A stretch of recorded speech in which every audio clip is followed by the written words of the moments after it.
Seorang dokter yang terinfeksi COVID-19 mencurahkan isi hatinya terkait persoalan rumah sakit dalam menghadapi pasien COVID-19.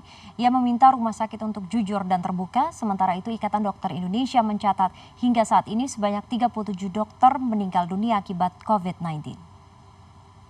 Saya itu cuma satu kali.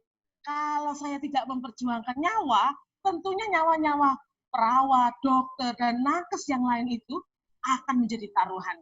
Kejujuran itu akan menentukan keselamatan nakes yang bekerja di sana. Kejujuran. Ya, itulah curahan hati Tri Maharani, seorang dokter spesialis emergensi yang mengepalai unit gawat darurat di sebuah rumah sakit di Kota Kediri, Jawa Timur.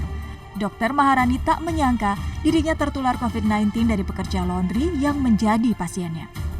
Dokter Maharani meminta manajemen rumah sakit dimanapun seharusnya terbuka dan jujur. Dokter Maharani juga mengkritisi rapid test yang memberikan harapan palsu dan membuat penanganan medis tertunda. Yang lagi rapid 7 hari kemudian, kalau negatif ya nggak di swab, kalau positif baru di swab. Lah, sampai mati orang itu nggak di swab kan, pasti nggak akan penegakan diagnosis. Nah, jadi saya minta alur-alur yang kayak gitu tuh diubah aja. Kita pakai alurnya yang benar aja, pakai alur WHO yang mengatakan confirmnya adalah di PCR. Dokter Maharani merupakan satu dari 176 tenaga kesehatan di Jawa Timur yang dilaporkan terinfeksi virus COVID-19 sampai 23 Juni 2020.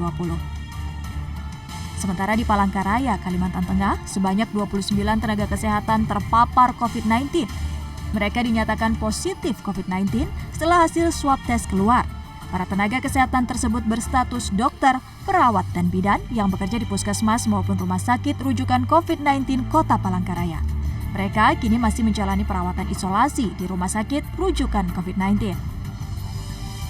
Berdasarkan laporan yang dikumpulkan Ikatan Dokter Indonesia, total sudah ada 37 dokter yang meninggal sejak awal COVID hingga saat ini. Ketua Umum Pengurus Besar IDI, Daeng M. Fakih, mengatakan masih akan melakukan verifikasi kembali terkait penyebab wafatnya para dokter. Karena laporan itu dari bawah, maka kami harus melakukan verifikasi penelusuran. Apakah betul yang bersangkutan meninggal karena COVID atau bukan. Sejak kasus di Jawa Timur meningkat, ini laporan dari Jawa Timur nih, kemudian banyak. Tapi yang kami khawatirkan adalah load pekerjaan yang demikian tinggi karena banyak pasien, sehingga petugas kesehatan atau dokter itu menjadi capek. Hingga kini total jumlah tenaga kesehatan yang positif COVID-19 masih terus dihitung seiring bertambahnya kasus. Tim Liputan CNN Indonesia.